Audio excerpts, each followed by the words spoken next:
ఇప్పుడు చెప్పండి. తాడాసన్ వల్ల మనకు ప్యాంక్రియాస్ గ్రంథి యాక్టివేట్ అవుతుంది. కడుపు నరాలు మంచిగా తాగుతాయి, జీర్ణశక్తి పెరుగుతుంది. పొగ నరాలు అన్నీ స్ట్రేట్గా మొత్తం తాడాసన్ స్థితికి వెళ్ళే వరకు అన్ని నరాలు సాగి మనకు మంచి ఆరోగ్య పుష్టినిస్తుంది. రెండవది, చిన్నపిల్లలు ఎవరైనా విద్యార్థులు పెరుగుతలేరు అనుకునే వాళ్ళకి తాడాసనం చేయిస్తే వాళ్ళు పొడుగు పెరిగే అవకాశం ఉంది.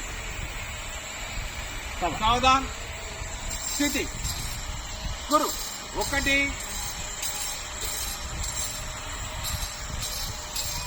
2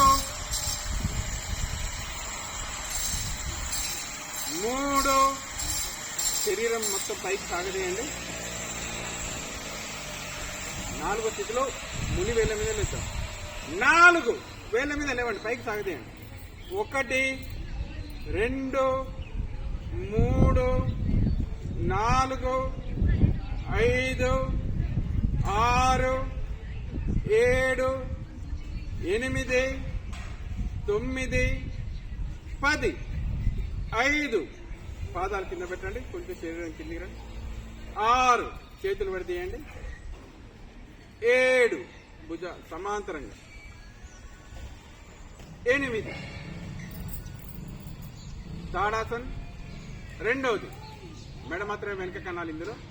1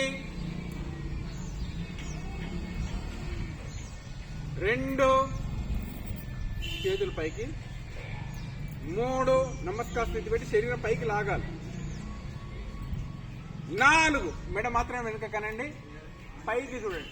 1 2 3 4 5 6 7 8 9 10.